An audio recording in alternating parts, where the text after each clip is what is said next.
Is it showing the right screen? Yes, it looks good. Okay, great.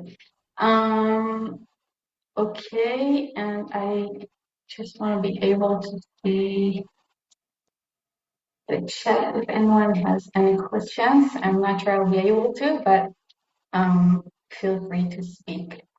So hi everyone. My name is Hilla. I'm from the Correct School of Veterinary Medicine. I work as an internist in the Correct Veterinary Hospital. I'm also a PhD student and an ACVNU resident. And I'm going to present a journal club today of the topic urinary cystatin B. And what do we actually know or don't know about this marker? I am going to present a study called a clinical study on urinary clustering and cystatin B in dogs with spontaneous acute kidney injury. But first, I want to make a small introduction and talk about a little bit more about cystatin B. So, as we all know, kidney disease in dogs and cats is very common, both AKI and CKD. And the early diagnosis of these two conditions can be challenging. And this is in part due to the limitations of our currently available diagnostic and prognostic markers for AKI and progression markers for CKD.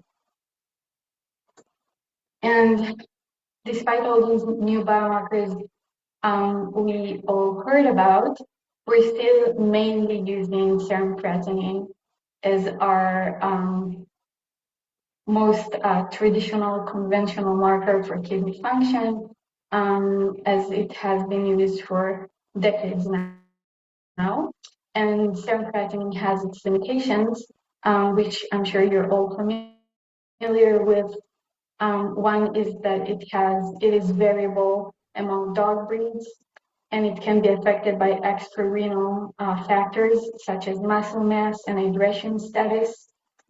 And it is a functional marker, so injury can go undetected unless it is accompanied by a dysfunction or functional decrease.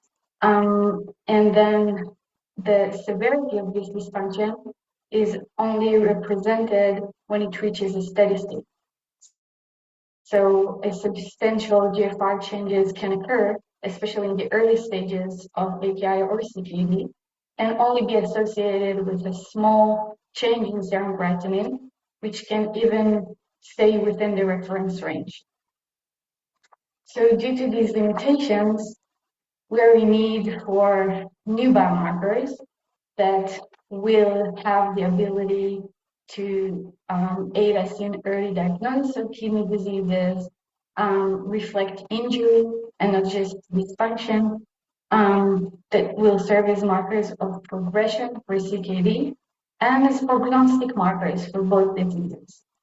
And I'm sure we are all familiar with this slide as well. And many of these markers, some of them are functional, some of them are injury markers and inflammation markers. There are many more. But today, as we said, we're going to talk about cystatin B. And I decided to choose this marker today, especially because as it became commercially available, I think we have more and more questions coming from clients and that just ones that we are asking ourselves about this marker and how can we use it in the clinical setting. So cystatin B is found in many mammalian cells, but it is not found in high concentrations in the systemic circulation. It is a member of the cystatin family of protease inhibitors that help protect against leakage of proteolytic enzymes. It has been purified from ruptured kidney cells, but not from stressed kidney cells. So this suggests that cystatin B that is found in the urine likely originates from apoptosis or necrosis of renal tubular epithelial cells. And there are some papers that were previously published about urinary cystatin B. Most of them were published like 2-3 years ago, and they're mainly focused on AKI, and most of them included dogs, less of them included cats. There are probably more, but these are the main ones I know and the ones I could find. So I just want to shortly review some of them before we go on to review the main paper for this journal club. So the first two papers I wanted to talk about are two Scandinavian papers that evaluated urinary cystatin B as a marker for AKI in dogs that were envenomated by a European viper. So in both those papers, the snake envenomation was used as a model for AKI. And in both of them, renal functional markers and the renal injury markers, specifically urinary cystatin B, were measured in both the snake-bitten dogs and a control group of healthy dogs. And in the Gordon paper, the samples were obtained during a certain point in hospitalization. This was a retrospective study, and they had stored samples from snake-bitten dogs. Or at the Harjan paper, the samples were collected prospectively at presentation, and then 12, 24, and 36 hours after the event, and then 14 days later. And the main results of these two studies. So in the Harjan paper on the left, the urinary cystatin B concentrations were significantly higher at all time points in the snake-bitten dogs compared with the controls. So here we have the control group, and then these are the different time points at which the urine was collected from the envenomated dogs. Also, serum creatinine and SDMA concentrations were significantly lower in the snake-bitten dogs. And another finding of the study is that the urinary cystatin B concentration at the first time point, just when they presented, were actually correlated to the severity score of the snake-bitten dogs. We use this severity score for the envenomations. In the Gordon paper, there were higher concentrations of cystatin B in the snake-bitten dogs compared with controls. So this is the cystatin B of the controls, and this is the cystatin B of the snake-bitten dogs. And also, while there were no differences in the serum creatinine and SDMA between the snake-bitten dogs and the healthy controls. So this is what we can see here in the table. So the serum creatinine and SDMA of the snake-bitten and healthy controls, and they were all within the reference range.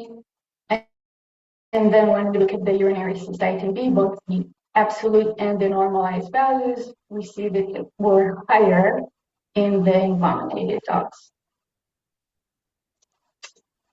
And then the next paper that looked at cystatin B as a marker for AKI was using actually dogs that underwent cardiac surgery under cardiopulmonary bypass as an AKI model.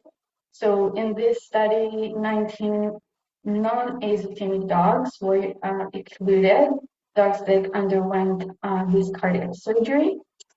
And their renal functional parameters, as well as CRP and renal injury markers, including urinary cystatin B, were measured in samples that were obtained preoperatively, then immediately postoperatively, 2 and 4 days postoperatively. And the main results of this paper were first that some of their dogs, actually 16% of the dogs, which are 3, sustained AKI based on a definition of an increase of 0.3 milligrams per deciliter in their serum creatinine above the dog's baseline over 48 hours. So in this table, we can see the serum creatinine and the urinary cystatin B, both log transformed, and the absolute values of the dogs that sustained AKI based on the increase in serum creatinine during the different time points in which measurements were made. So preoperatively and then 2-4 hours after. And not everyone had the last sampling, but you can actually see the increase in serum creatinine that they reported, and then the increase in urinary cystatin B, which occurred as well. And then when looking at all of the dogs together, then there was no statistically significant change in the serum creatinine and the SDMA between the time points. However, urinary cystatin B did increase from the second time point. Like it was higher after the procedure compared with before, and then during all the other time points, and it remained high. So this is all dogs, not just dogs with the AKI. So these 3 papers actually suggest that in certain situations, such as pulmonary bypass procedures and snacking rumination, their tubular injury occurs without necessarily being accompanied by a significant increase in serum creatinine. So these were these 3 papers. And another paper I wanted to talk about is looking at urinary cystatin B in the CKD setting, and specifically as a marker of CKD progression. So this is a newer paper.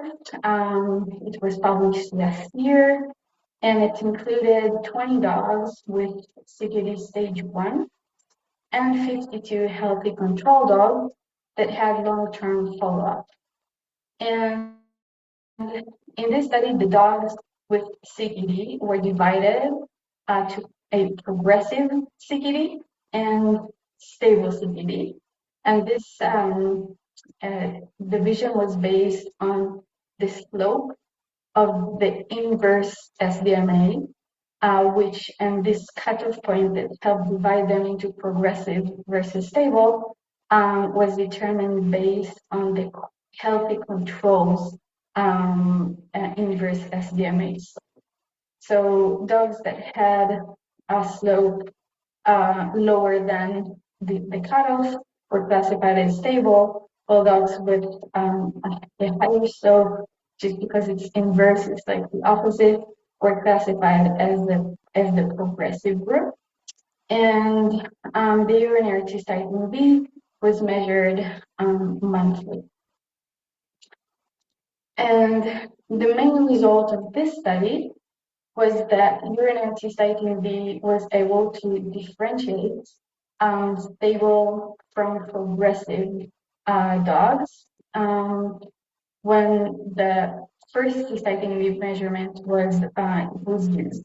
So it shows a great potential as a prognostic marker for dogs with CKD that can tell us which dogs might progress faster than others, and actually provide an opportunity to identify the dogs early and to prescribe a better monitoring and therapeutic interventions for these dogs. Okay, so now we're getting to our main paper. So again, the title of this article is a clinical study on urinary clustering and Cystatin B in dogs with that spontaneous acute kidney injury. And I'm going to focus mainly on the Cystatin B results of the study. And this study came from two centers, the University of Helsinki in Finland and Tufts University in collaboration with IDEX laboratories. So the authors of this paper hypothesized that urinary clustering and Cystatin B are elevated in a population of fed dogs with confirmed AKI of different etiologies and severity. So this is a little bit different from the papers we just talked about, as in this study is more like a they wanted to show that when you already know that you have AKI, then in this situation, urinary cystatin B is a marker for disease, and not just go straight into situations when you think you might have maybe grade 1 AKI or even not, just tubular injury that is not accompanied by changes in serum creatinine. So it's kind of like a proof of concept paper.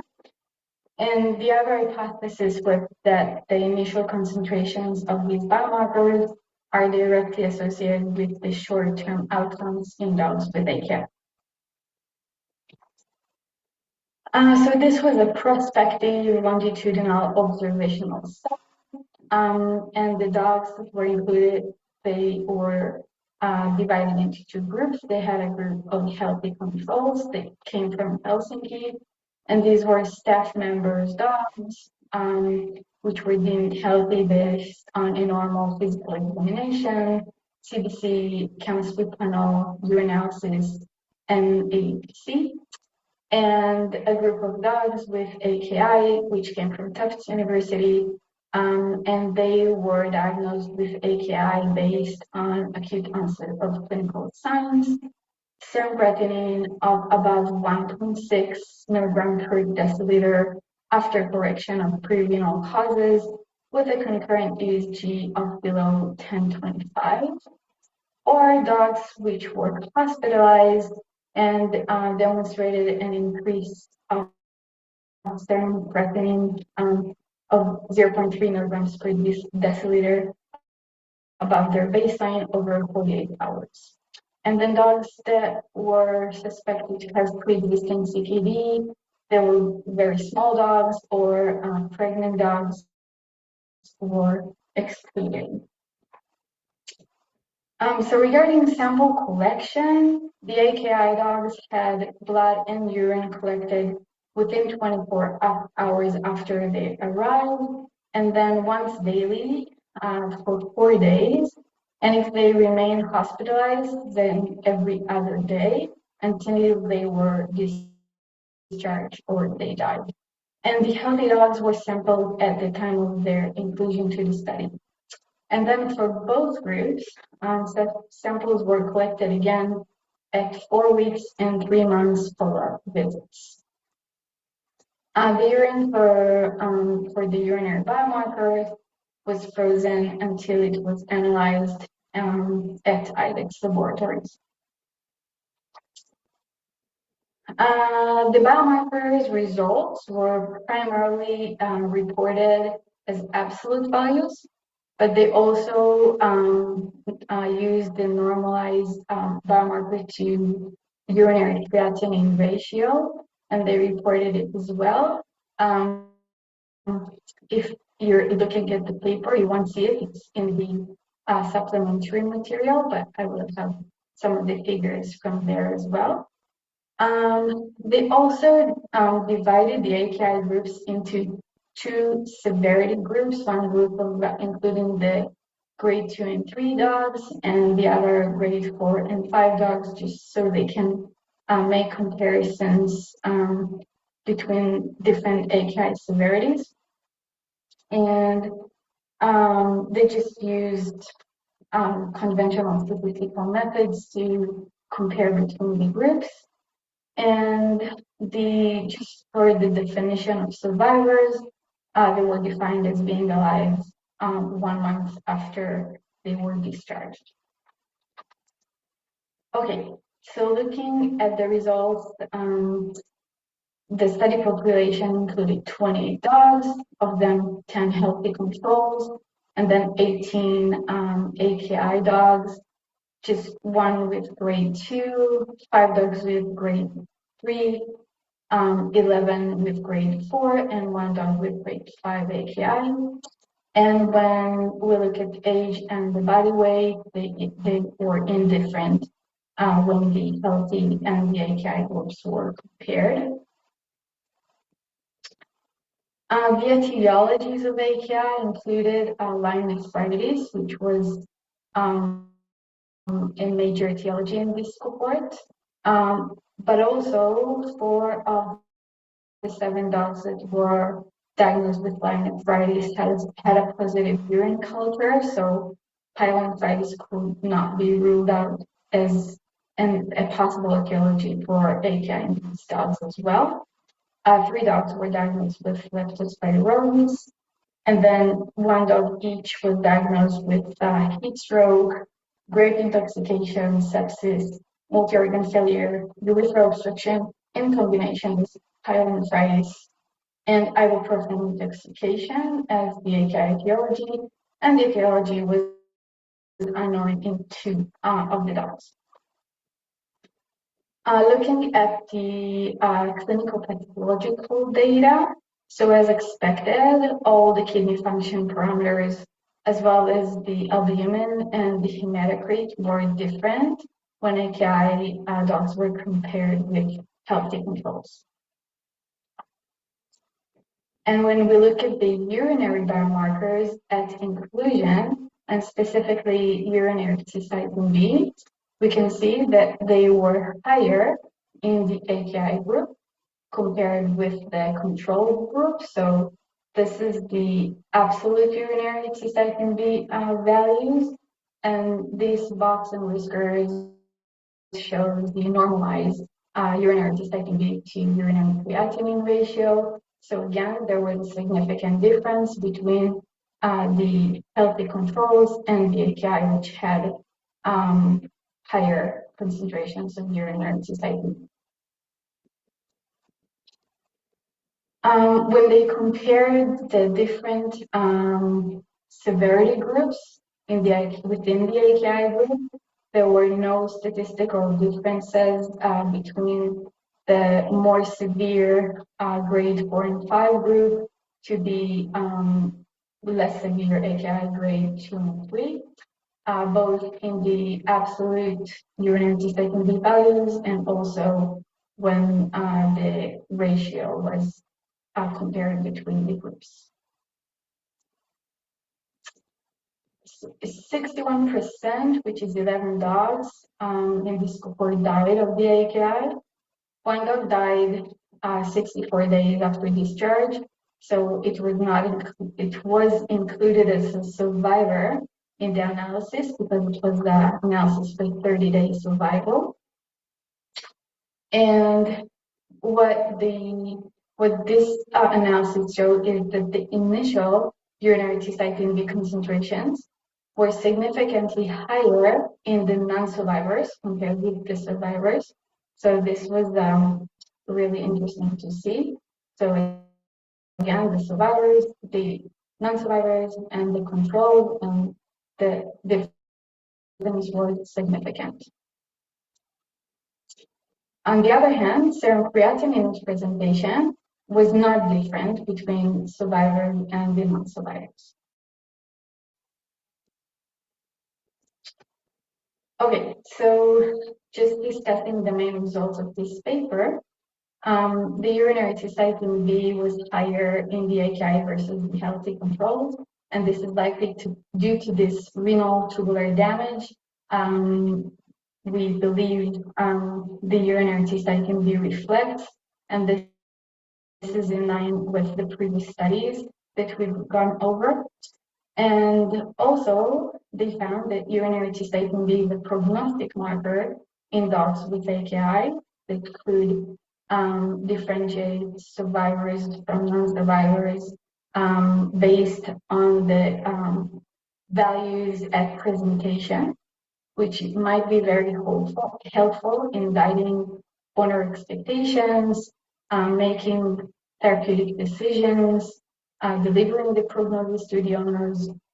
And also, this was irrespective of the serum creatinine, which was not different between the survivors and non-survivors. And this is consistent with what we've seen in previous studies. For example, this study, which included a relatively large cohort of dogs with AKI. And I guess we can all talk about it a lot, about how creatinine presentation may not reflect the possibility for recovery from AKI. So severity based on serum creatinine does not necessarily indicate the reversibility of the AKI. While when we look at cystatin B, maybe it does. Maybe it does indicate the reversibility of the tubular injury.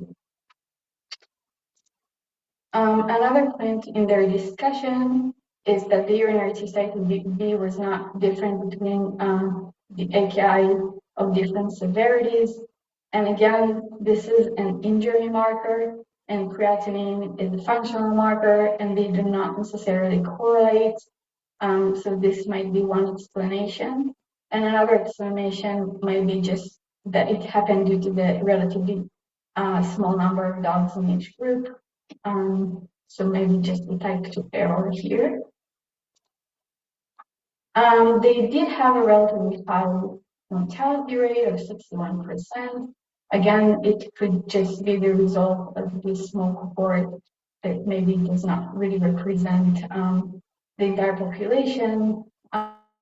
Another explanation is that they included dogs with Lyme nephritis, which is considered to have the worst prognosis, and indeed, all of the dogs with Lyme nephritis in this study died. They also mentioned that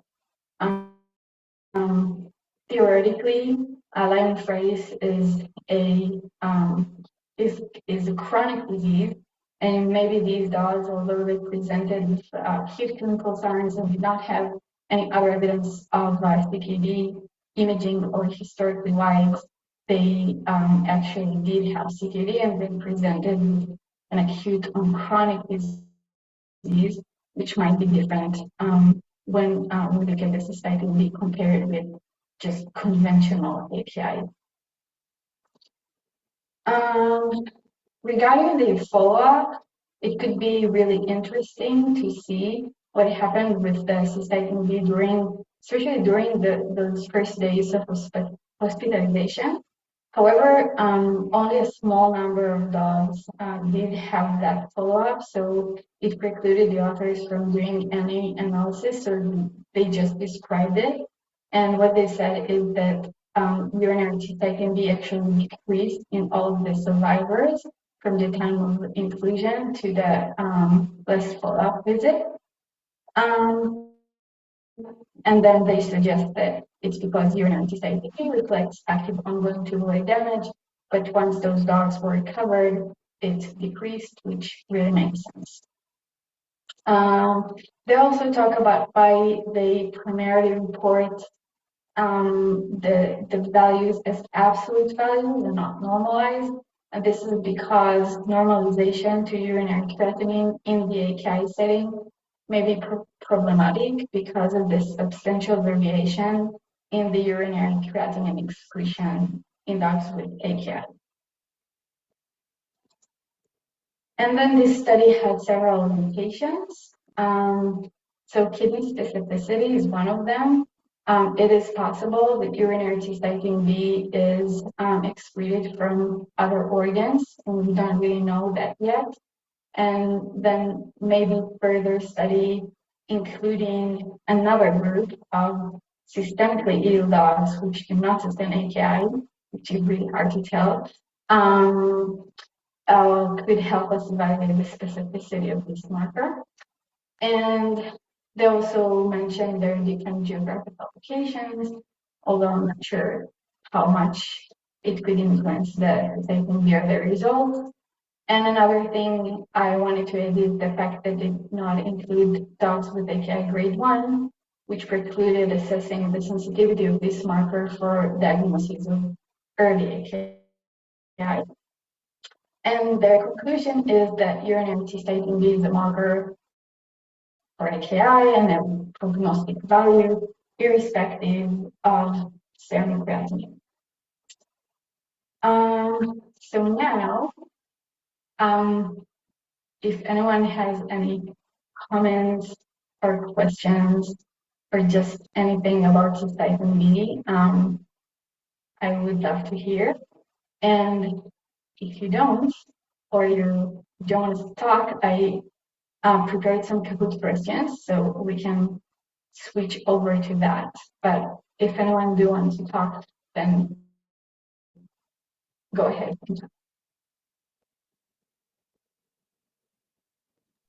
This is Rachel from the Kidney Biopsy Service, and I just want to comment that we actually are now getting quite a few people telling us the Cystatin B results.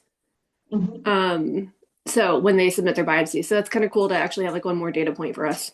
I mean, it's not a lot, but it's something that now I'm checking, I'm like clocking it when it comes through.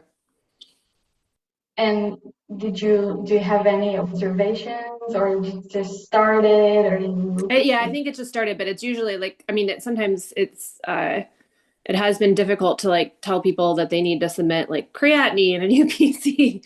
And so I think it's now that is all pretty formulaic. It's just nice to see that there's a lot of labs or a lot of people that are setting that, at least they're submitting it and getting that result.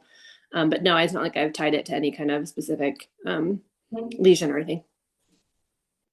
Okay. Anyone has anything else? We are trying to run it on as many of our patients as possible, mostly just to try to get a better understanding of how we can use it. Because I think the papers that you shared are interesting, but really not very applicable to your patients with chronic kidney disease that may or may not have an acute component. I think we still need to understand a lot about those patients, and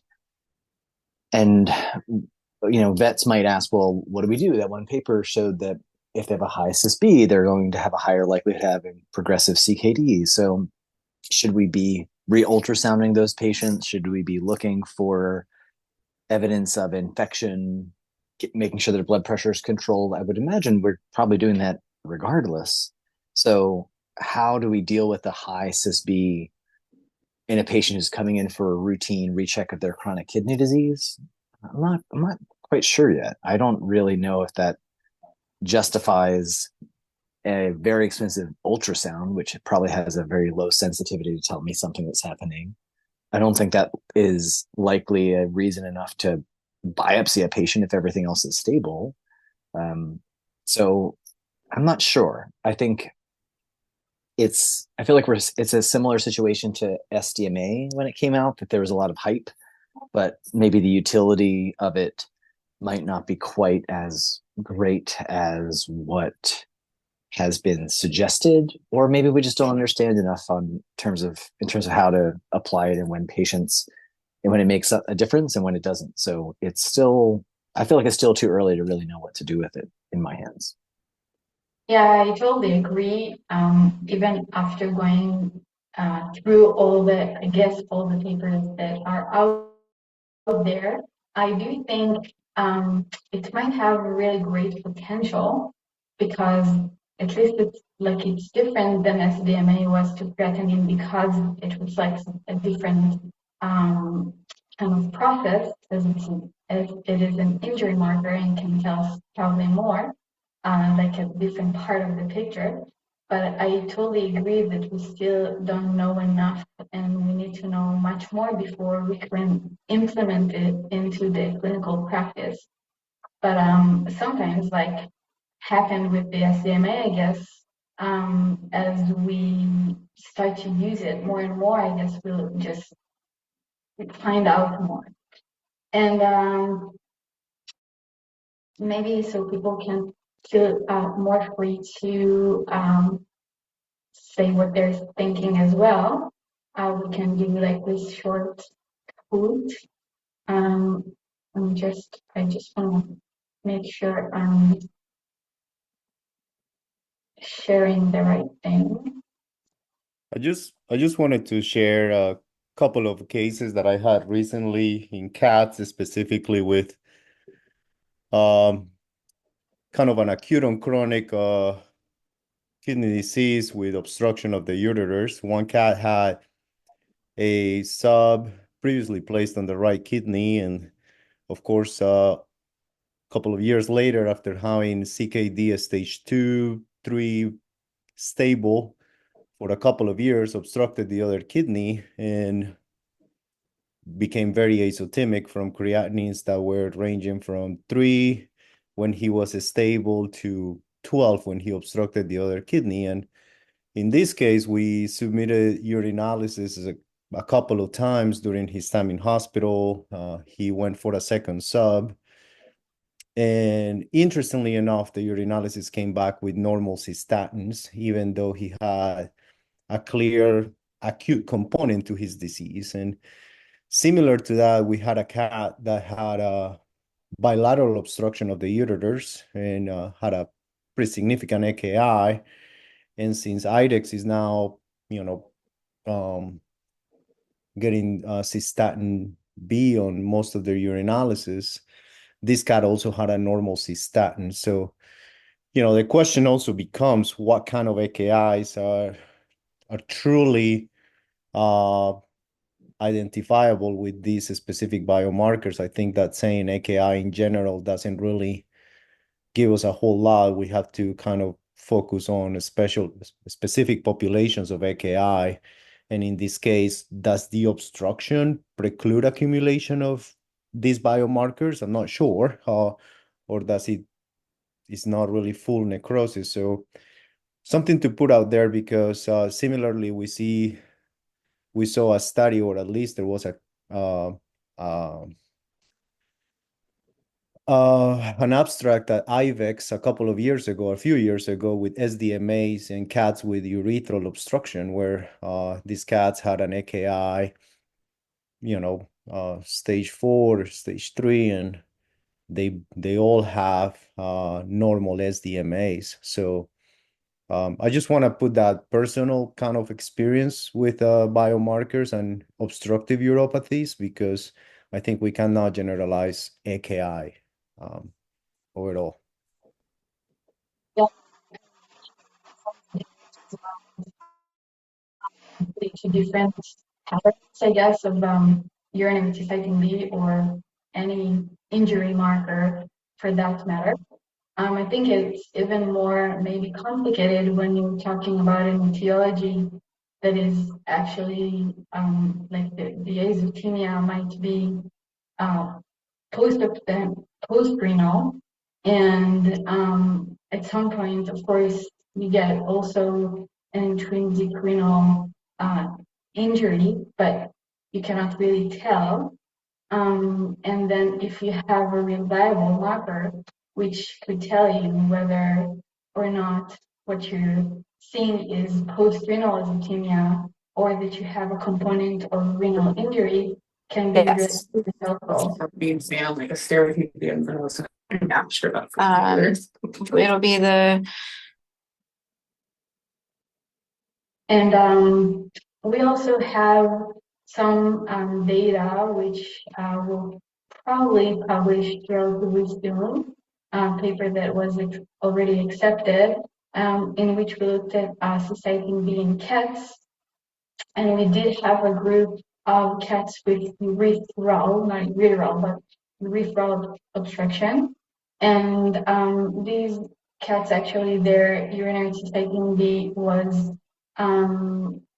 not different from the healthy cats, and it was lower than of the AKI cats. So it's not 100%, of course, but then again, those cats that had urethral obstruction with elevated urinary cystatin B, those cats are probably the ones that really sustained true renal azotemia because of the probably prolonged or complete obstruction for a longer time, and the others are probably their azotemia is post-renal, and therefore there is not a lot of tubular damage and leakage of injury markers from cells that are undergoing apoptosis or necrosis.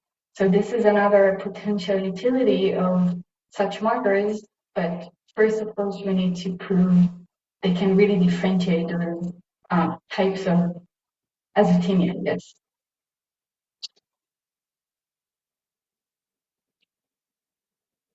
Anyone else wants to comment on that?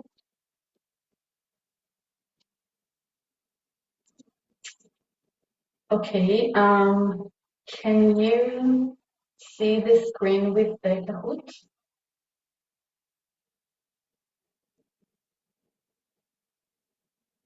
Am I sharing it? Yep, we can see it. Okay, so it's short, don't worry, and you don't have to participate. I'm going to start it.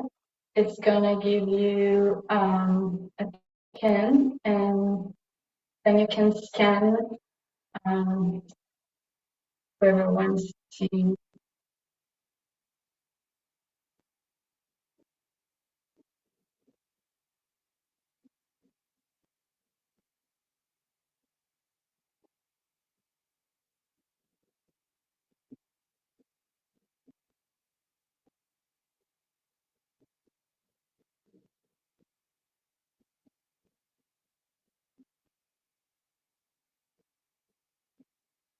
Give it just a couple more seconds.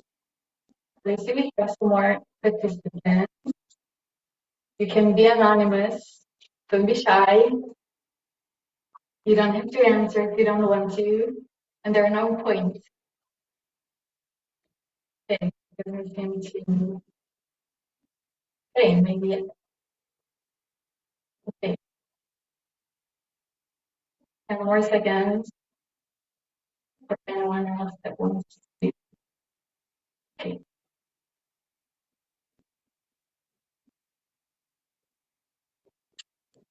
Okay, I hope but more people are coming, so I'm gonna wait a little bit longer.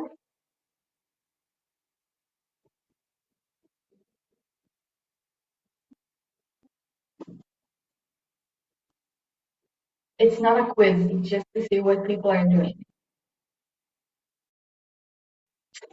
Okay, so I'm gonna start. So we kind of talked about the first question.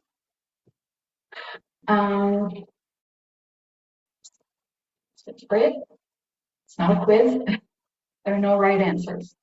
So did you ever use cystatin B in the clinical setting?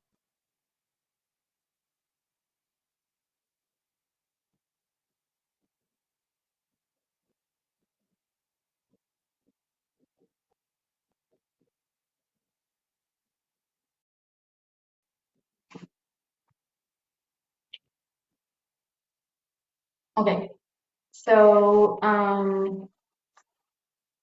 3 people said that they used it when it was included in the IDEX-GA results, and then 2 people seem to continue to use it, even though it is not just included regularly. And it is available for some people as well, actually. And okay, and then 2 people said that they don't use it because they still don't know how to interpret the results, and I think this actually reflects what we said before.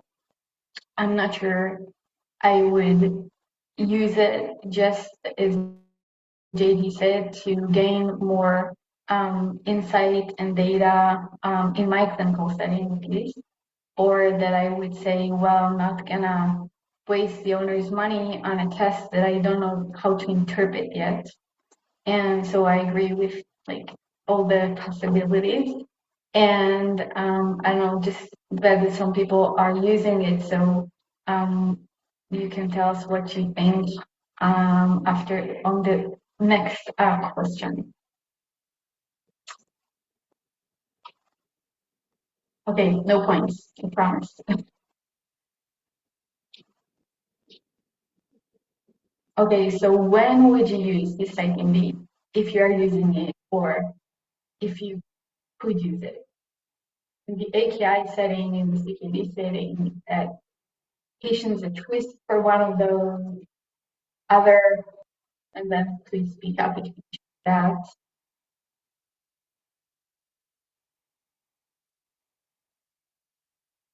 Okay, so most people answered at the at-risk cases, and 2 people said it other situations, which I'm now curious to know which other situations.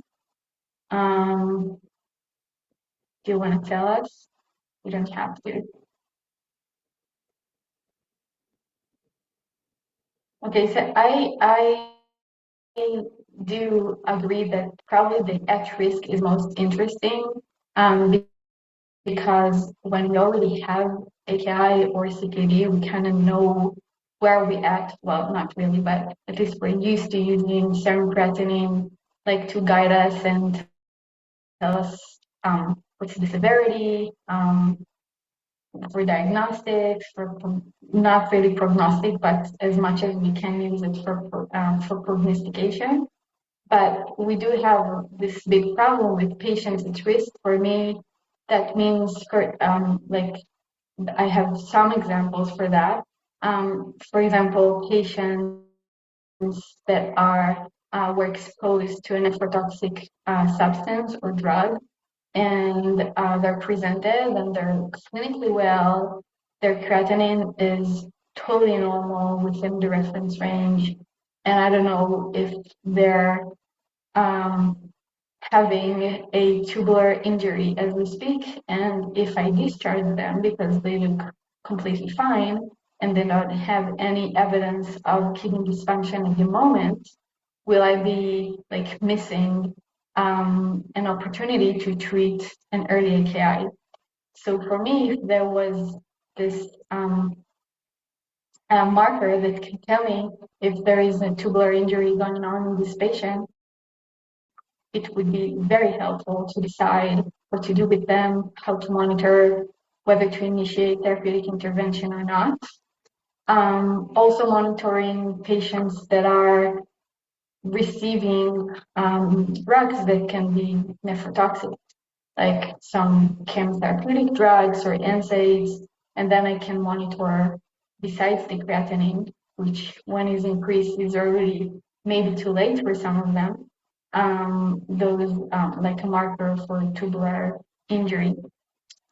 And in CKD, I guess we know even less, but monitoring for or identifying patients that could have a greater potential for faster progression. And then again, I'm not sure what exactly I would do with them. Like JD mentioned, will I ultrasound them more frequently or do something else? But I guess I would start with monitoring them more closely than I would in dogs that are more stable or are believed to be more stable. So these are like my main indications, but I would be happy to hear if anyone has other ideas or are doing something else.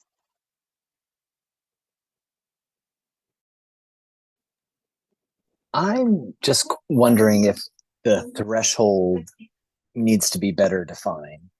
That maybe, especially for those patients with CKD, there are a number of them that might have a normal CISB, but there are a number that have it that is elevated, which could reflect just the processes that could be occurring in CKD, the maladaptive responses. But I wonder if the abnormal level is set too low, then we might have more false positives than what is clinically useful at this time. And I think that's what we need further data to help refine is it normal or not, or is there a gray area that we need to be reconsidering things? And then if they're above a separate threshold, there's stronger evidence that it's associated with negative outcomes and different conditions. So that's where I'm still very interested in trying to define, and I just don't think we have good answers for it just so far.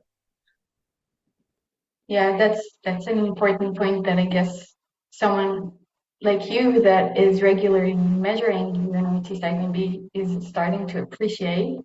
And another point I was thinking about what you were mentioning that is that I guess we don't have much data, if any, on the like the intra-individual short-term variability of urinary cystatin B. So this is also important when we're monitoring a patient, especially with CKD. Is this change clinically significant or not? It's just within the day-to-day variation of the marker. So this is another piece of information I guess we need to find out. Okay, two more questions.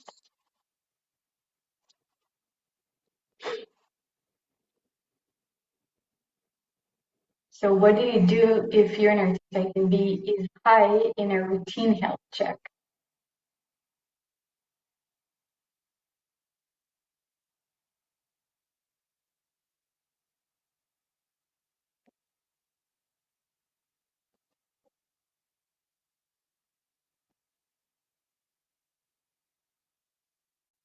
Okay, so most people said that they would never run it as a routine in a routine health check.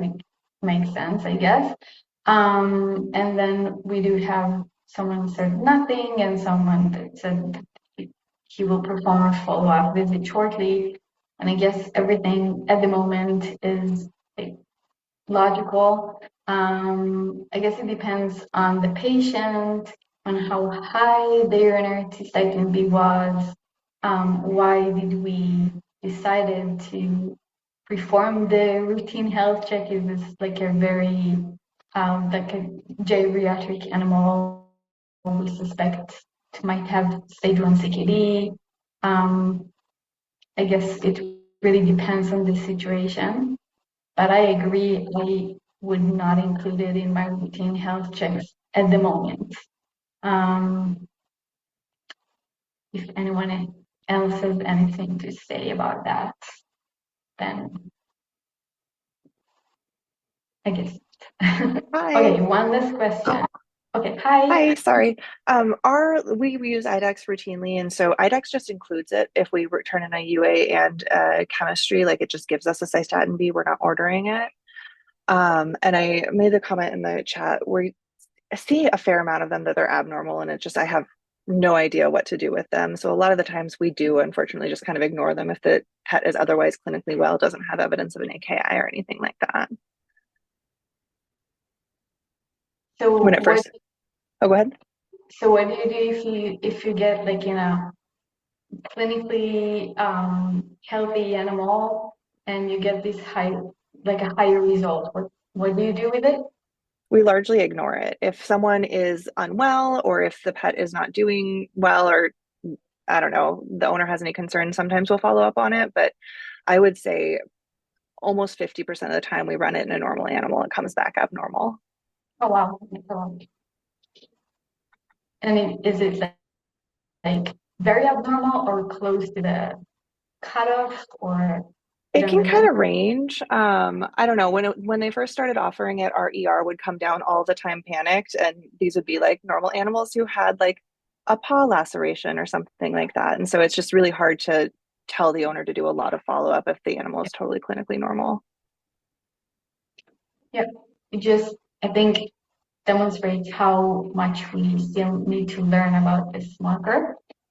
And just one last question. especially for the people who are using it, whether they choose to or they just get the result. So do you think it should be a bedside test?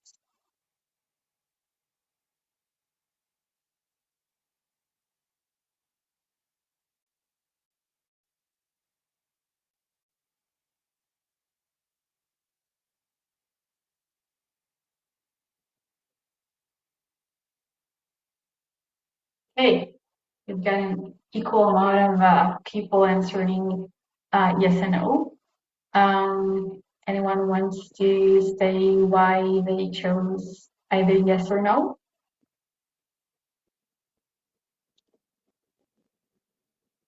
Well, I can say what I think. I think it really depends on what you're using it for. If you're in the AKI setting or more specifically in the increased risk for AKI setting, like those possible intoxication patients that are arriving clinically well, it doesn't help me to get the result like 24 hours after the event, because by then I will probably know myself whether or not AKI had occurred. But in other situations, like monitoring dogs with CKD, then I can get the result after 1 or 2 days and it will still be fine. So I guess the answer is, for me, the answer is depends. Anyone has other thoughts?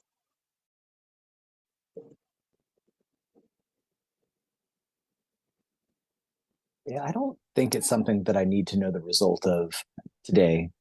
I think it probably wouldn't change what I would do for most patients if I was aware what the CISB was immediately. So I'm still fine for getting it back in a day or two by sending it out to the lab.